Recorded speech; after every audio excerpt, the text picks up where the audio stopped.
అక్షర గుళికల సంజీవనం అమోఘ లీలల సారం లీలా మానుష చరితం సచ్చరితం సాయి చరితం. ఓం శ్రీ సాయిరామ్. సాయి గురుకులం కార్యక్రమానికి స్వాగతం. బాబా యొక్క రూపాన్ని ఆరాధిస్తే మనలో భక్తి జనిస్తుంది. శ్రీ సాయి సచ్చరితను ప్రేమిస్తే అచంచలమైనటువంటి విశ్వాసం కలుగుతుంది. భక్తి కంటే కూడా విశ్వాసం చాలా ప్రధానమైనటువంటిది. శ్రీ సాయి సచ్చరిత 52వ అధ్యాయం. ఈ అధ్యాయంలో హేమాడ్ పంతు బాబాకు కృతజ్ఞత తెలియజేసుకొని, అదేవిధంగా బాబా భవసాగరాన్ని ఏ విధంగా దాటిస్తారని చెప్పి 52వ అధ్యాయంలో రాస్తారు. బాబా భవసాగరాన్ని దాటించాలంటే దానికి ప్రాతిపదిక బాబా పైన మనకు అచంచలమైనటువంటి విశ్వాసం ఉండాలి. ఆ అచంచలమైనటువంటి విశ్వాసం కేవలం శ్రీ సాయి సచ్చరిత ద్వారా మాత్రమే లభిస్తుందనేటువంటి విషయాన్ని శ్రీ హేమాడ్ పంత్ ఇక్కడ రాస్తారు. 52వ అధ్యాయాన్ని వారు దిగ్విజయంగా పూర్తి చేస్తారు. పూర్తి చేసి దాన్ని ప్రెస్సుకు పంపించి ఈ అధ్యాయం ఆరంభంలోనే రాస్తారు. ఇదే ఇంకా సచ్చరితకు చివరి అధ్యాయం. 53వ అధ్యాయంలో అవతరణికను నేను రాస్తాను, సచ్చరిత సింహాలోకనాన్ని చేసి అద్భుతమైనటువంటి దాని సారాన్ని 53వ అధ్యాయంలో రాస్తానని చెప్పి ఈ అధ్యాయం ప్రారంభంలో రాస్తారు. 1929వ సంవత్సరం జూలై నెల 14వ తేదీ రోజు ఈ అధ్యాయం రాసి ప్రింటింగ్ ప్రెస్కి పంపిస్తారు. అంటే అంతకంటే ముందు సాయిలీలలో ప్రచురితమైనప్పటికీ కూడా సాయిలీలలో ప్రచురితమైనటువంటి దానికి చాలా సంస్కరణలు చేసి హేమాడ్ పంతు మూల గ్రంథానికి కావలసినటువంటి అధ్యాయాలను రూపొందిస్తారు. అయితే జూలై 14వ తేదీ రోజు ప్రెస్సుకు పంపించిన తర్వాత 1929 జూలై 15వ తేదీ ఆషాఢ శుద్ధ నవమి రోజు అనాయాసమైనటువంటి మరణాన్ని వారు పొందారు. నిజంగా మనందరికీ కూడా మధురమైనటువంటి సచ్చరితను అందించి వారు అసలు ఎంత అలవోకగా అంటే, ఆషాఢ శుద్ధ నవమి అంటే గురు పౌర్ణమికి మరొక 6 రోజుల ముందు బాబా 1929 ఆషాఢ శుద్ధ పౌర్ణమికి హేమాడ్ పంతును అక్కడికి తీసుకెళ్లాలనుకున్నారేమో.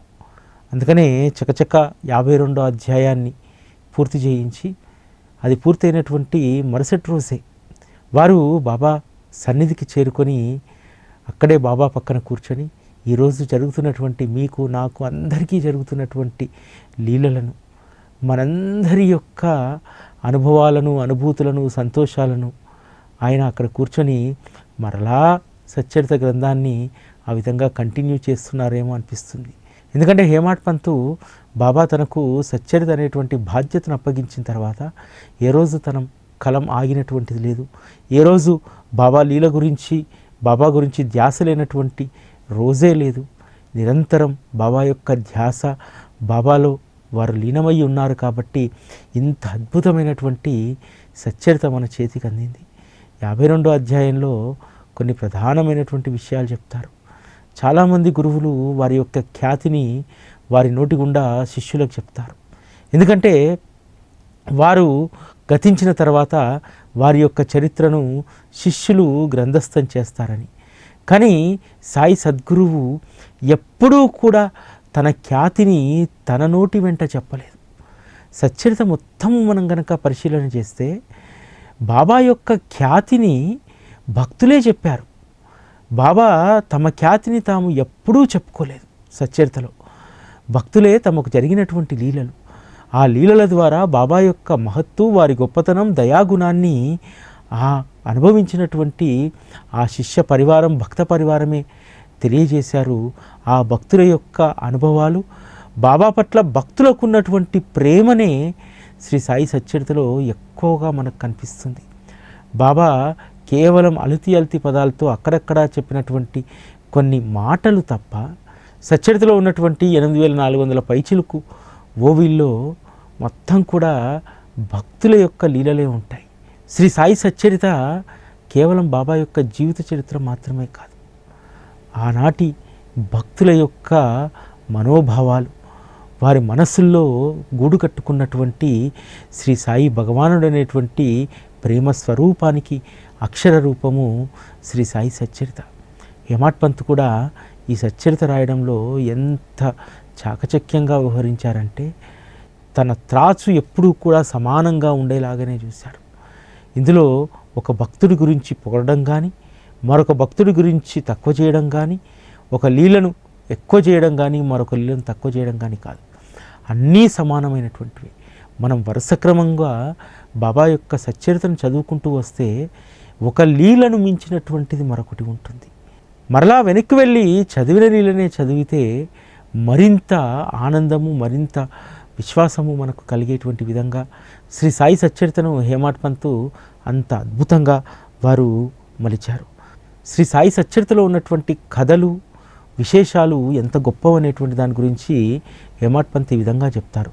సాయిబాబా లీలలను మామూలుగా ముచ్చటించుకున్నా సరే మనకు తెలియకుండానే పరమార్థం కలుగుతుంది. భక్తిగా ఈ గ్రంథాన్ని పఠిస్తే కోటి పాపాలు నశిస్తాయి. జనన మరణ రాకపోకలను వదిలించుకోవాలనుకునేటువంటి వారు గురు చరణాలయందు అఖండ గురునామస్మరణ యందు భక్తి కలిగి ఉండాలి. ఆ విధంగా భక్తి కలిగినటువంటి వారికి శ్రీ సాయి సచ్చరిత అమృత తుల్యమైనటువంటిది. అనేక మంది జీవులను ఉద్ధరించడమే కాదు, మృత్యువును సైతం పక్కకు తప్పించి ప్రాణాలను నిలబెట్టి వారి యొక్క జీవితాలను గురు చరణాల్లో అంకితం చేసినటువంటి అద్భుతమైనటువంటి చరిత్ర శ్రీ సాయి సచ్చరిత. శ్రీ సాయి సచ్చరితలో ప్రతి అధ్యాయాన్ని మననం చేసుకుంటున్నప్పుడు దాదాపు ఒక 40-45 రోజులుగా ఈ పనిలో మనందరము ఉన్నాం. ప్రతి అధ్యాయం కూడా ఒక నిత్యనూతనంగా, ప్రతి అధ్యాయంలో కూడా ఒక కొత్త అంశాన్ని బాబా స్ఫురింపజేస్తూ ఉన్నారు. రేపు బాబాగారి మహాసమాధి ఉత్సవం జరగబోతుంది.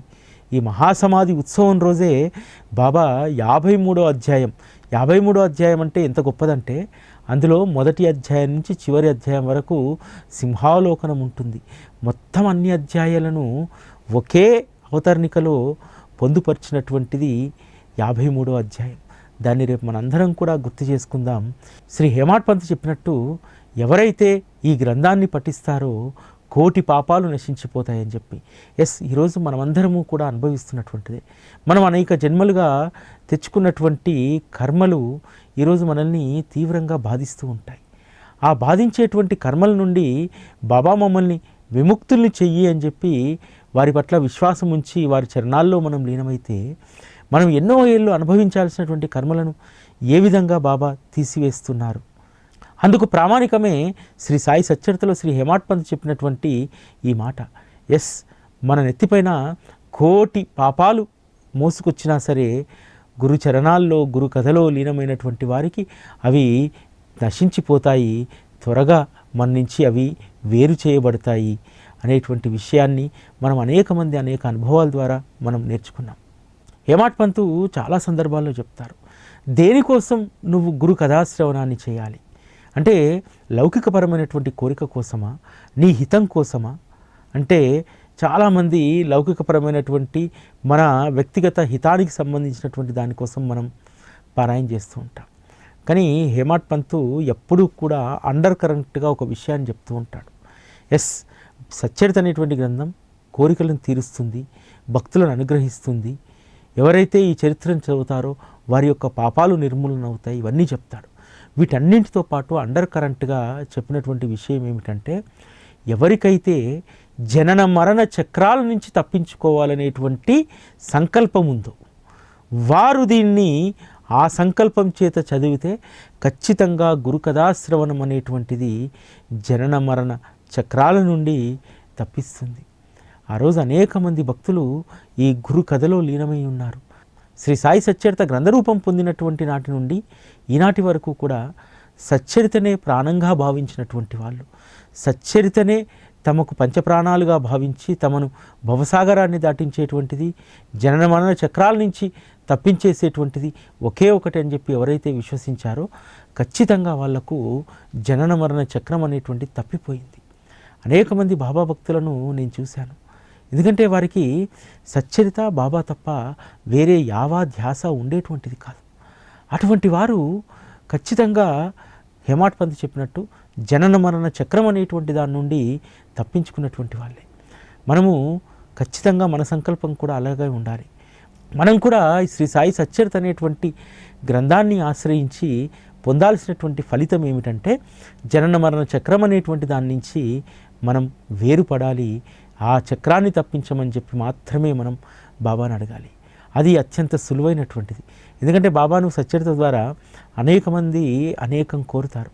బాబా వద్దకు అనేక మంది అనేక కోరికలతో వచ్చినప్పుడు బ్రహ్మజ్ఞానం కోసం వచ్చినటువంటి అతన్ని బాబా అంటాడు, నువ్వు తప్ప నన్ను ఎవరు బ్రహ్మజ్ఞానం అడగలేదయ్యా, ఖచ్చితంగా నీకు నేను బ్రహ్మజ్ఞానాన్ని చూపిస్తానని చెప్పి వింత నాటకాన్ని బాబా ఏ విధంగా చేస్తారు. మనం కూడా ఏదో మాట వరుసకు బాబా నాకు జన్మరాహిత్యాన్ని కల్పించు, నీ సచ్చరితను అంటిపెట్టుకొని ఉంటానంటే ఆ ఒక్క సంకల్పము, ఆ ఒక్క మాట సరిపోదు. శ్రీ సాయి సచ్చరితను నువ్వు అంటిపెట్టుకొని ఉండి జన్మరాహిత్యాన్ని కోరినప్పుడు నీ యొక్క శరీర అభిమానాన్ని నువ్వు తొలగించుకోవాలి. అదేవిధంగా దేనిపైన కూడా వ్యామోహం అనేటువంటిది ఉండకూడదు. లోభత్వాన్ని నువ్వు తొలగించుకోవాలి. బ్రహ్మజ్ఞానం పొందడం ఎంత కష్టమో కేవలం సచ్చరితను ఆశ్రయించినంత మాత్రాన మనకు జన్మ మరణ చక్రాల నుంచి మనం తప్పించుకోలేం. దానికోసం ఆచరించాల్సినటువంటివి, త్యజించాల్సినటువంటివి అనేకం ఉంటాయి. వాటిని త్యజించినప్పుడు మాత్రమే మనం జనన మరణ చక్రం నుంచి తప్పించుకోబడతాం. కేవలం సచ్చరితను నిత్యం పారాయణ చేసి మన లౌకిక జీవితంలో మనకు ఉండాల్సినటువంటి అన్ని అవలక్షణాలు అలానే ఉంటే దాని ద్వారా మనము ఈ యొక్క జనన మరణ చక్రాన్ని మనం తప్పించుకోలేం. జనన మరణ చక్రాలను తప్పించుకోవడానికి మనం ఖచ్చితంగా సచ్చరితను ఆశ్రయించాలి. ఆశ్రయించిన తర్వాత సచ్చరిత ఏమి బోధించింది, నీ జీవితాన్ని ఏ విధంగా మలుచుకోమంది అన్న విషయాలను నువ్వు గుర్తెరిగి వాటిని ఆచరణలో పెట్టినప్పుడు కామక్రోధ మదమాత్సర్యాలు అనేటువంటి వాటిని పూర్తిగా నువ్వు తొలగించుకున్నప్పుడు అప్పుడు నీకు గురుచరణాల్లో అసలైనటువంటి నిష్ట కుదురుతుంది. తద్వారా నువ్వు జనన మరణ చక్రం నుండి తప్పించబడతావు. అందుకు మనకు సాధన చేయించేటువంటి ఒకే ఒక ప్రాంగణం శ్రీ సాయి సచ్చరిత. శ్రీ సాయి సచ్చరితలో ఎవరైతే సుఖాసీనులై అందులో ఉండేటువంటి అక్షరాన్ని మనం అర్థం చేసుకుంటామో దాని ద్వారా జీవుడి యొక్క ప్రవర్తనలో పరివర్తన వస్తుంది. మంచి మార్గంలోకి వెళ్ళగలుగుతాం, సచ్చరితను ప్రేమించగలుగుతాం. కాబట్టి మనందరము కూడా అంతిమంగా కోరుకోవాల్సింది ఏమిటి అనేటువంటిది 52వ అధ్యాయంలో శ్రీ హేమాడ్ పంత్ చాలా స్పష్టంగా మనకు తెలియజేశారు. సచ్చరిత యొక్క లక్ష్యం, సచ్చరిత నువ్వు చదివిన దానికి నువ్వు సాధించాల్సినటువంటి ఎంచుకోవాల్సినటువంటి నీ ధ్యేయం జనన మరణాలను తప్పించుకోవడం. అది ఎలా అనేటువంటి ఉపాయాలన్నీ కూడా శ్రీ సాయి సచ్చరితలో ఉంటాయి. ఆ ఉపాయాలను అనుసరించి నీ జీవితం కల్ముషాలు లేకుండా సంస్కారవంతంగా మారినప్పుడు నువ్వు ఖచ్చితంగా ఈ సచ్చరిత ఇచ్చేటువంటి ఫలితాన్ని నువ్వు పొందుతావు అనేటువంటి విషయాన్ని శ్రీ హేమాడ్ పంత్ 52వ అధ్యాయంలో చెప్తారు. శ్రీ సాయి సచ్చరితను నియమంగా పారాయణ చేసి దానిపైన ప్రేమ పెంచుకున్నటువంటి వారికి ఏమి లభిస్తుంది? దాన్ని హేమాడ్ పంత్ అనుభవపూర్వకంగా చెప్పినటువంటి మాటలు ఏమిటంటే, సాయి కథా సాగరాన్ని మదనం చేసి మాధుర్యము నిత్య నూతనము అయిన సాయి కథలను శ్రవణం చేసే శ్రోతలకు అధపతనం తప్పిపోతుంది. సాయి యొక్క సగుణ సాకార స్థూల రూపాన్ని ఎల్లప్పుడూ ధ్యానం చేస్తే వారి సగుణ రూపం లోపించి సూక్ష్మమైనటువంటి ఆత్మస్వరూపం ప్రకటితమవుతుంది. సగుణ సాకార రూపాన్ని ముందుగా ఆరాధించకపోతే ఆత్మ యొక్క జ్యోతి తెలియదు. నిర్గుణ పరబ్రహ్మతత్వం సరిగ్గా పూర్తిగా అవగాహనకు రాదు. బాబా భావికులైనటువంటి భక్తులను తమ పాదాల వద్దకు రప్పించి వారికి తెలియకుండానే శరీరమున్న శరీర భాష లేని పరమార్థ మార్గంలోకి ప్రవేశపెడతారు. ఇదందరము మనము అనుభవిస్తున్నటువంటిదే. ఇక్కడ హేమాడ్ పంత్ చెప్పినటువంటి విషయాల్లో మనం ఒకదాన్ని మాత్రం చక్కగా అనుభవంలోకి తెచ్చుకోవాలి. ఎందుకంటే బాబా యొక్క సగుణ సాకార రూపాన్ని మనం ధ్యానిస్తుంటాం. అలా ధ్యానించగా అది కనుమరుగైపోయి అద్భుతమైనటువంటి ఆత్మజ్యోతి ప్రకాశిస్తుంది. ఆత్మజ్యోతి మనకు దర్శనమైనప్పుడు శ్రీ సాయి సచ్చరిత అద్భుతంగా మనకు అవగాహనకు వస్తుంది. ఎందుకంటే ఆ శ్రీ సాయి బాబా అనేటువంటి ఆ ఆత్మజ్యోతి ఒక్కొక్క అక్షరానికి వెలుగునిస్తూ అందులో ఉన్నటువంటి అంతరార్థాన్ని మనకు తెలియజేస్తుంది. అందుకనే శ్రీ సాయి సచ్చరితను ఎవరైతే బాగా అర్థం చేసుకుంటారో వారికి బాబా యొక్క సగుణ సాకార రూపంతో పని ఉండదు. ఎందుకంటే ప్రతి అక్షరంలో కూడా శ్రీ సాయి సచ్చరితలో బాబా యొక్క ఆత్మజ్యోతి మనకు దర్శనం అవుతుంది. చాలా సూక్ష్మమైనటువంటి జ్యోతి. ఆ జ్యోతి మనకు శ్రీ సాయి సచ్చరితలో సాక్షాత్కారమైనప్పుడు అప్పుడే మనకు ఒక విషయం అవగతమవుతుంది.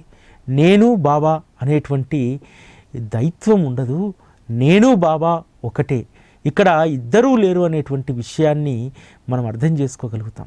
ఎందుకంటే చాలామందికి బాబా వేరు మనం వేరు అని చెప్పి మనం అనుకుంటాం. కాదు, బాబా మనము ఒక్కటే. బాబా చెప్పాడు కదా, నీ మధ్యలో ఉన్నటువంటి అడ్డుకోవడం తొలగించి, ఏ అడ్డుకోడా, దైత్వభావం అనేటువంటి అడ్డుకోవడం తొలగిస్తే నువ్వు నేను కలిసి హాయిగా ముచ్చటించుకోవచ్చు అని అంటారు.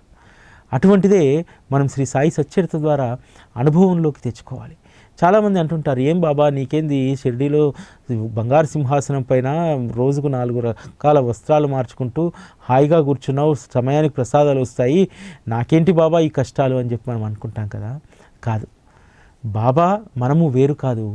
మనము కష్టాన్ని అనుభవిస్తున్నామంటే ఆయన కూడా కష్టాన్ని మనతో పాటు కలిసి అనుభవిస్తున్నారు. మనము దుఃఖంలో ఉన్నాము, మనం బాధలో ఉన్నాము అంటే ఖచ్చితంగా బాబా మనతో ఉన్నారు కదా. బాబా నీవు వేరు కాదు కదా. ఆ దైత్వభావాన్ని వదిలినప్పుడు ఖచ్చితంగా బాబా నీవు ఒకటే కదా. అటువంటప్పుడు బాబా సుఖంగా ఉండడం ఏమిటి, మనం కష్టాల్లో ఉండడం ఏమిటి? మనం కష్టాల్లో ఉండి బాబా నన్ను కష్టం నుంచి తప్పించు అని అంటే బాబా నీవు వేరు కాదు కదా, ఇద్దరు ఒకటే కదా. ఇద్దరు ఒకటే స్థితిలో ఉంటారు. ఇప్పుడు మన ఇద్దరం ఒకటైనప్పుడు, మన కుటుంబం అంతా ఒకటైనప్పుడు, ఇంట్లో ధనానికో లేకపోతే ఆహారానికో ఇబ్బంది ఉన్నప్పుడు అందరం ఇబ్బంది పడతాం కదా.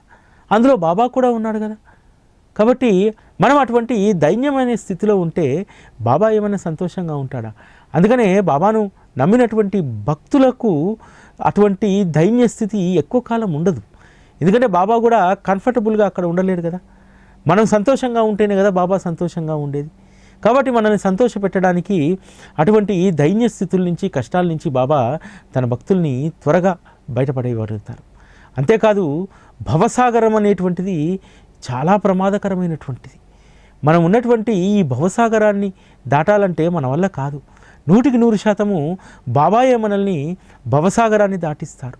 హేమాడ్ పంత్ రాస్తారు కదా, గురు చరణాలను ఆశ్రయించినటువంటి వారికి సాయే సర్వస్వం అనుకునేటువంటి వారిని బాబా కాళ్ళకు తడి అంటకుండా భవసాగరాన్ని దాటిస్తారని చెప్పి.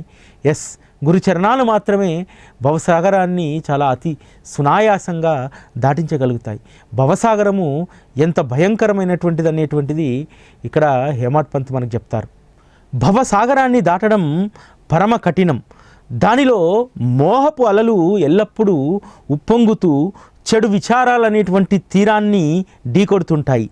ధైర్యం అనే వృక్షాలు పడిపోతాయి. అహంకారం అనే గాలి వీచడం వలన సాగరమంతా కూడా అల్లకల్లోలంగా మారుతుంది.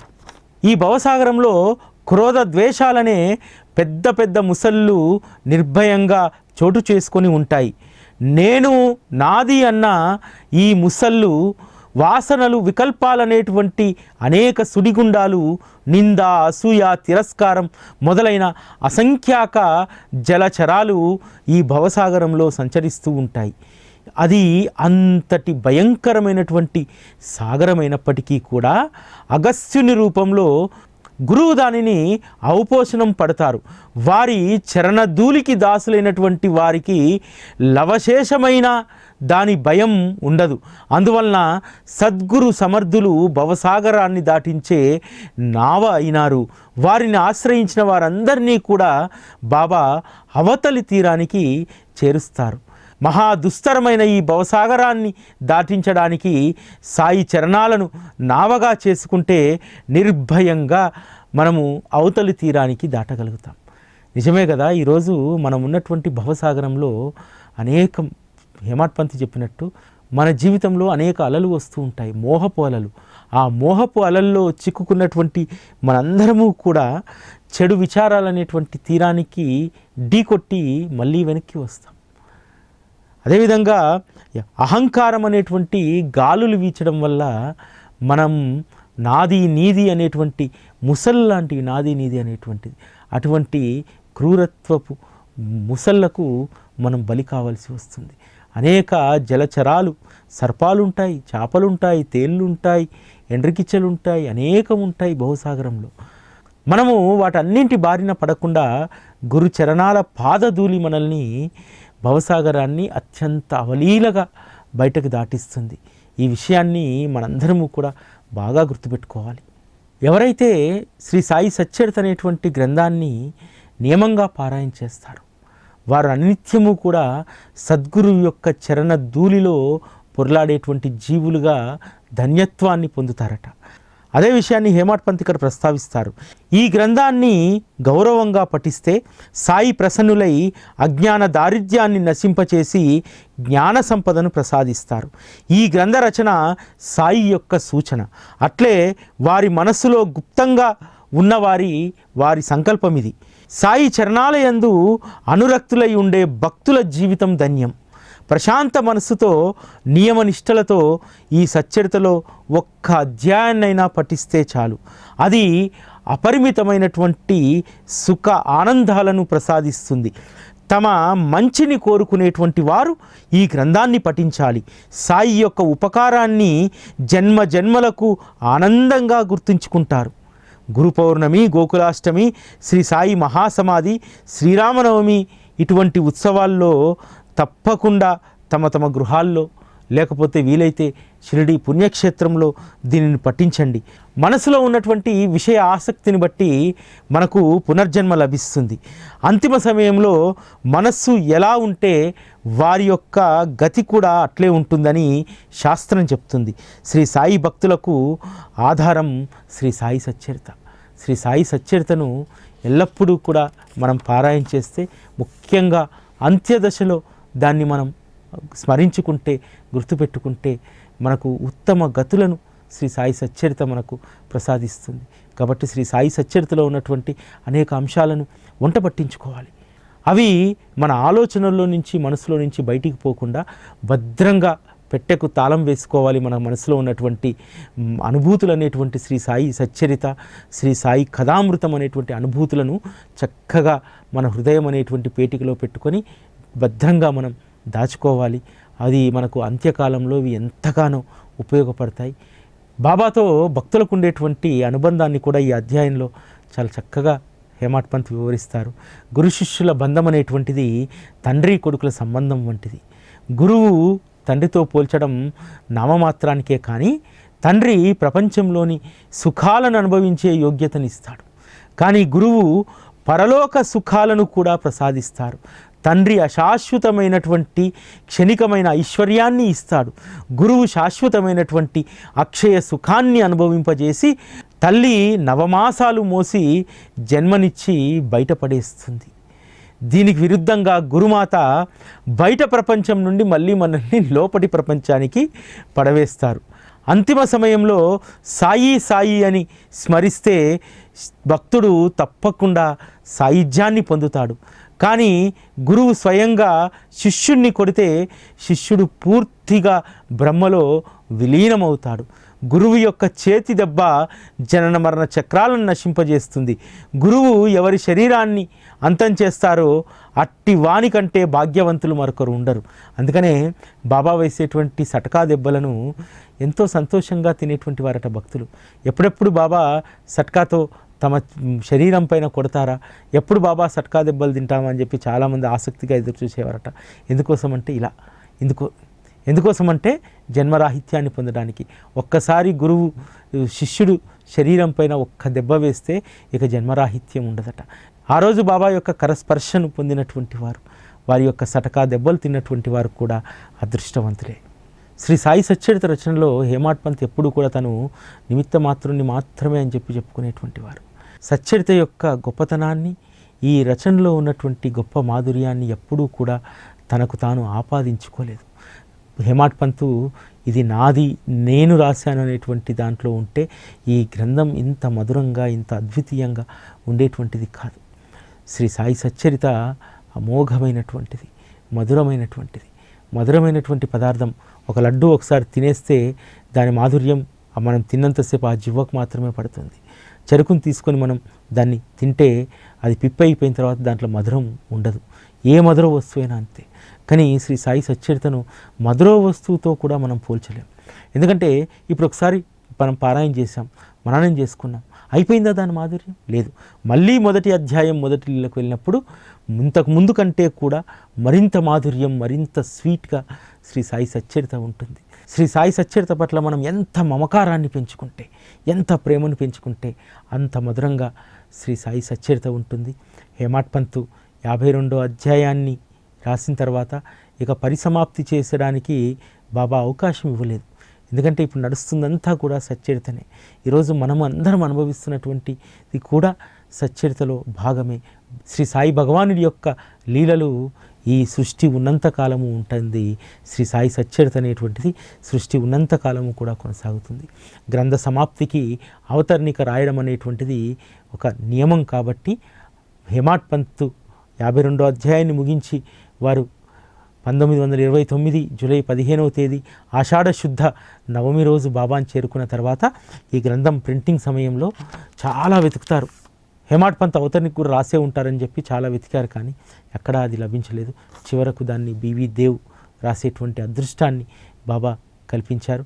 రేపు మనం 53వ అధ్యాయాన్ని మననం చేసుకుందాం. రేపు అత్యంత విశిష్టమైనటువంటి రోజు.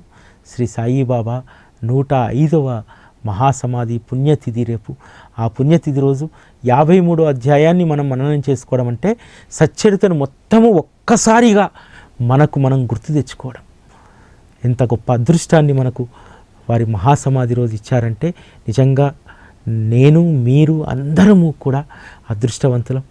నిజంగా ఈ సచ్చరిత శ్రవణం అనేటువంటి ఈ కార్యక్రమం సాయి గురుకులం ద్వారా ఇది బాబా మనందరికీ ఇచ్చినటువంటి అనుగ్రహం. దీని ఫలితాన్ని సాయి టీవీని అభిమానించేటువంటి వాళ్ళు, శ్రీ సాయి సచ్చరితను ప్రేమించేటువంటి మీ అందరికీ కూడా దీని ఫలితాన్ని అంకితం ఇవ్వని చెప్పి శ్రీ సాయి భగవాన్లకు కోరుకుంటూ ఓం శ్రీ సాయిరామ్.